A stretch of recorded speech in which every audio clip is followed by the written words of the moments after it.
With the ever-increasing levels of racial tension and political division in the West, it is more important than ever for us to de-escalate and find a reasonable way forward, for everyone's sake. The troubled history and intractable problems between races and cultures, particularly between blacks and whites in the US, make it hard to see how anything other than physical separation can give us the future we all ultimately want. A future where all groups can live independently according to their own norms and without perpetual conflict.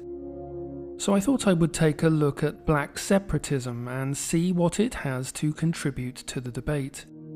I first want you to take a few minutes to listen to the vision of black separatism laid out by Malcolm X in the 1960s.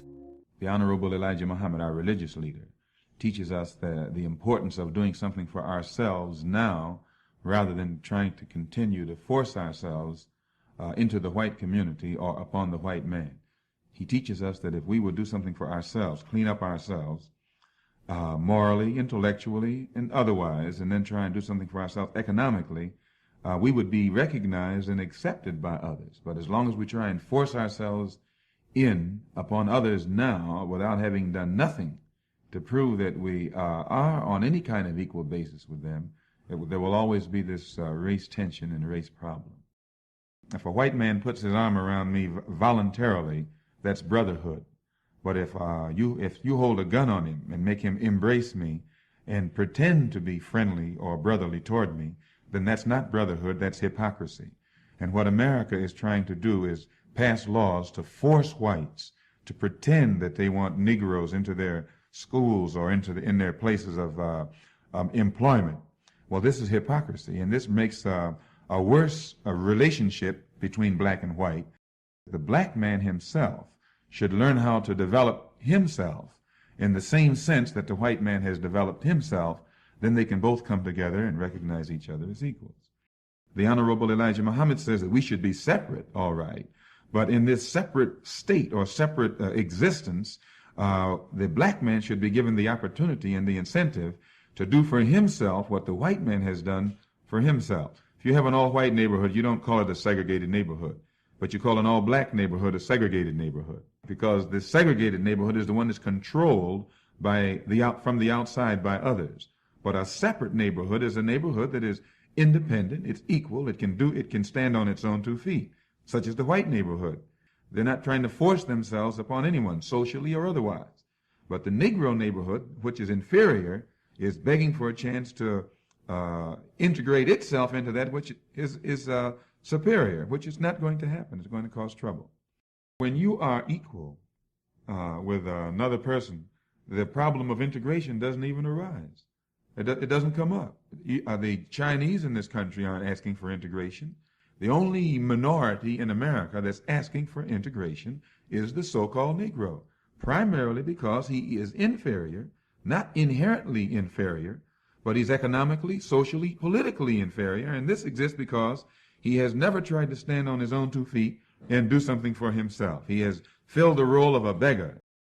And now, the Honorable Elijah Muhammad says that the black man in America, for the past 400 years, has been like a boy in the white man's house, begging the white man for a job, for food, clothing, and shelter. And then after the white man provides him with all of these things, he turns around and has the nerve to get angry at the white man when the white man tries to control his life. Then if the black man, the black leadership, who has access to all of this money and has all of these degrees today, can't use his talent and his know-how to set up business opportunities, job opportunities, housing opportunities for the black people, the same as the white leaders have done for white people, then these black leaders need to get off the boat. They're not leading our people toward any kind of independence, but they're using their positions and their education and their talent to exploit our people worse than the slave master did during slavery. To my mind, Malcolm X here lays out an honest and reasonable basis for how black people may find a path to dignity and progress. He emphasizes the importance of creating and achieving something for themselves rather than forcing themselves or being forced into white spaces. All integration in the West, of course, has been forced. People are now legally forced to act in certain ways that are unnatural and fundamentally dishonest. Through multiculturalism, whites have been swindled out of their rights, safety, and peace of mind. We are not a protected group. We are the only non-protected group. While I agree with the vast majority of what Malcolm X said here, I do not think it is either necessary, possible, or desirable for different races and cultures to come together or even recognize each other as equals, at least not within multicultural societies. The important thing for achieving a lasting settlement is to recognize and accept our differences, as well as our equal right to live according to our own preferences and values. I think separate countries designed with our cultural differences in mind should be the ultimate goal. That said, establishing this principle at the neighborhood level would certainly be a great start. Initiatives like this set valuable precedents and could be the precursors to formally separate ethnic neighborhoods. These people may just be a small community of probably middle-class people, but what they are doing could serve as a model for all who wish to live amongst their own. But Malcolm X's vision of separatism, where the onus is on the black community to do for itself, is a hugely important point that has become lost in the intensifying melee of contemporary race relations. I decided to make this video after seeing a contemporary iteration of black separatism. There were some very notable differences from what you've just heard that reflect a lot about the degradation of the West, and I will now present and analyze some extracts from these discussions. And Project Exodus has been this undertaking where I'm trying to help Black people feel empowered to leave the United States, because it's clear they don't like us, they don't want us, and it is very difficult to achieve a life where you can feel safe, and we have never yet achieved freedom. We don't have liberty here. I often struggle with whether I really do want to go or do I want to stay and fight. And I feel like we have three different perspectives here, because Marina, she's obviously already on the other side. And Seren is very much like, fuck that. I'm staying here and I'm going to fight and get what we deserve. And I'm somewhere in between. Specifically, and the recognition of Black Americans as our own ethnicity and as a people that, deserve we deserve certain things in the United States. But I also believe that I deserve to have peace and freedom today. And I also don't know if it's folly to even think that we're going to get the things we are owed by pleading with our own oppressors. I believe, just as Seren does, just as T does, that we have a right to what we are owed. There's no question. That's not up for debate, right? Our right to have what we're owed is undeniable. What you will notice is they are never explicit in their demands. They refer all the time to wanting justice, liberation, peace, freedom, or getting, quotes, what they are owed. But what does any of that mean? They don't actually know. There's this amorphous something they are claiming. It's apparently not sufficient simply to want to stand on your own 2 feet and accomplish something. They are waiting for yet another handout. And this is only one of many obstacles they claim prevents them from making their own way. We talked about how, James Baldwin moved to Europe, and that sort of did give him the emotional Exactly. James Baldwin was able to create, better seminal works, life-changing works that moved Black American activism forward. Here's an interesting point. In the late 1940s, black civil rights campaigner James Baldwin fled the US. I've heard him say that he could have gone to Timbuktu, but instead he went to Europe, not Africa. He went to what was an overwhelmingly white country, i.e. France. And the woman in the middle here also fled America for an overwhelmingly white country, i.e. Costa Rica. So is this a racial movement, or is it an anti-America movement?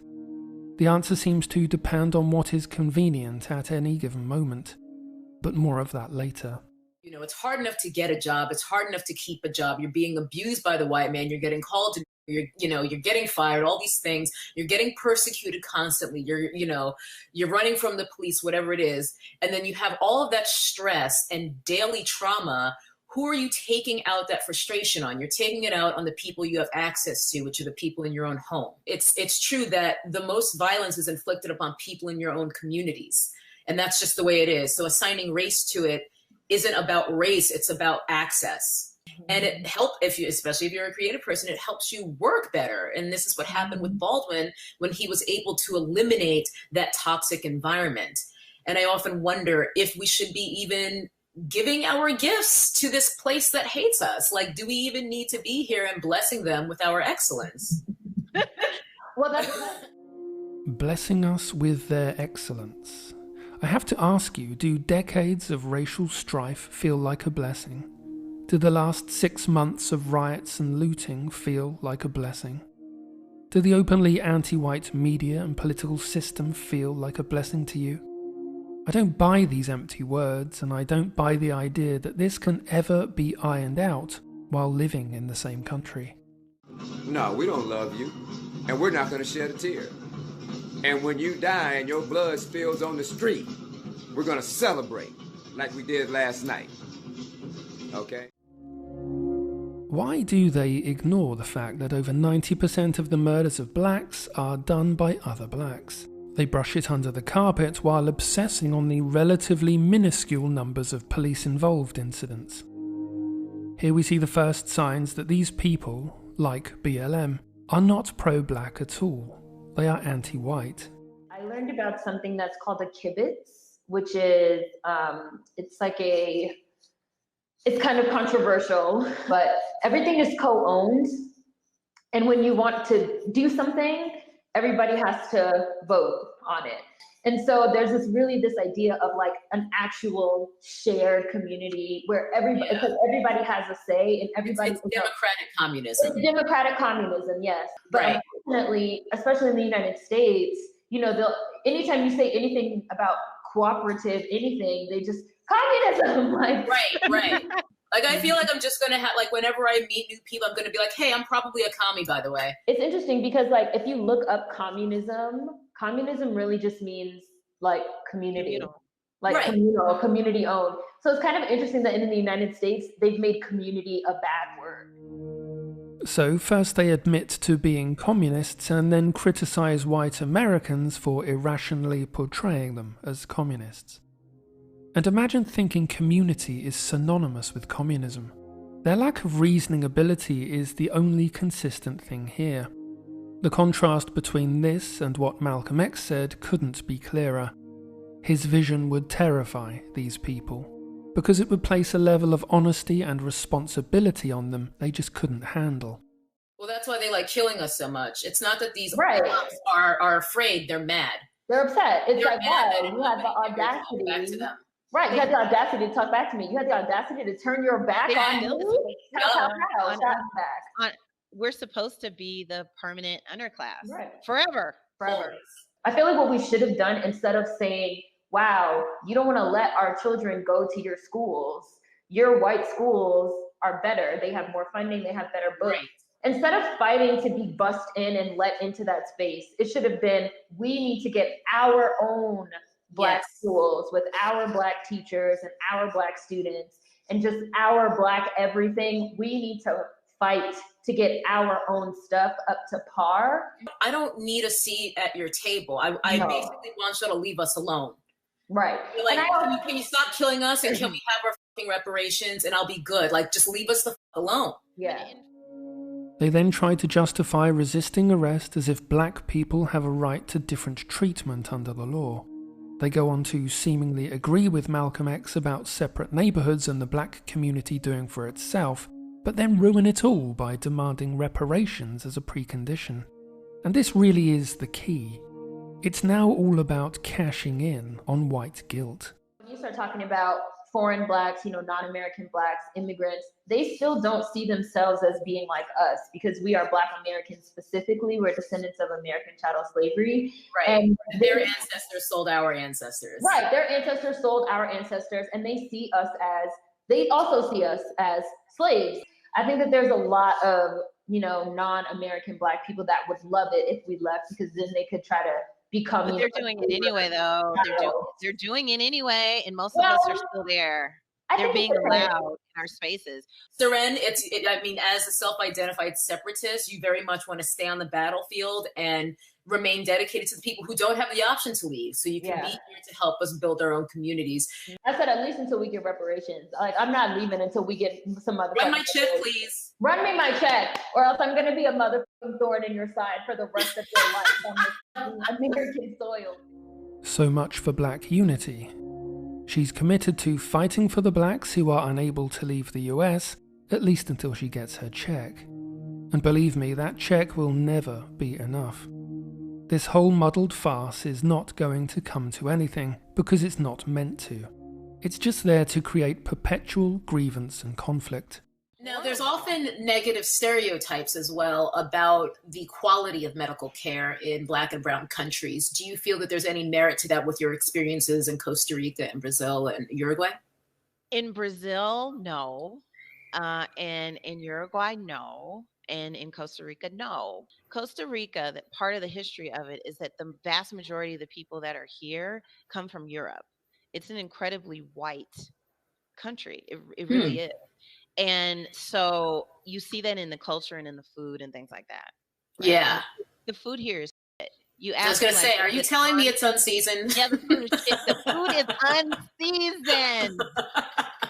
Damn it. The people are. But I do like healthcare. But other than that, healthcare, fresh air, no violence. Why you went with Costa Rica and these other Latin American countries rather than an African country? That's a really good question. And it's a question that I get asked like probably almost every day from talking to people who are continental African and talking to other African Americans that have immigrated there and, people of African descent that were born in the UK that might have roots there. Their experiences definitely led me to believe that in my particular circumstance, the budget that I would have needed to absorb the absolute guaranteed pitfalls and almost guaranteed robberies that I would experience, I could not absorb those costs. And additionally, I am extremely avoidant of countries that are politically unstable. I also have a very good friend. She works in the Global Black Girl Network, who's lived on the continent for almost 10 years. She's lived in 4 countries: Senegal. She's currently in Liberia. She lived in Senegal, Liberia, Ghana. Yeah. Yes. And she is going to be moving to Costa Rica within the next year and a half. Wow. They either genuinely cannot see or simply refuse to see the link between white people and the places they choose every day to live. They complain endlessly about the toxic environment created by whites, but it's clearly not sufficiently toxic for them to leave it. Their ingrained victim mentality cannot be solved with reparations or any amount of pandering or social programs, because these are merely incentives for it to continue. Until the power of their race card is taken away, non-whites will continue to enjoy the privilege it affords them, while screaming about how terrible their lives are. Victim status is clearly addictive, but also stupefying, and guarantees they will make no progress as a people. I've heard James Baldwin say that going to Paris released him from, quotes, a social terror that was visible in the face of every cop, every boss, and everybody, unquote. Now this seems to us to be ridiculous hyperbole, particularly today when we see how anti-white things have become. But it's there, and it's being repeated again and again, and passed down through generations. Why? Whatever the reason, it's clear that living together is only making it worse, because it's a constant reminder of a past that cannot be changed or worked through, a past that will be forever exploited by powerful anti-white forces. These are not advocates for the dignity of blacks, but apologists for the worst elements of their people. Malcolm X said that he wanted the black community to clean itself up morally and intellectually. But do black leaders today preach this? No. They just stir racial animus and blame us for everything. Does the prevailing black culture inspire people towards self-improvement? No. It couldn't be more ugly and depraved. Get your booty to the pole. Get your booty to the pole. Get your booty to the pole. Get your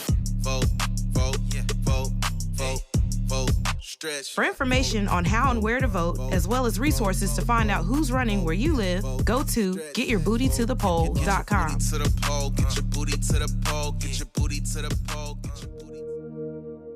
The leaders of the black community, as well as BLM, have a corrupt interest in perpetuating racial tension and keeping the conflict going.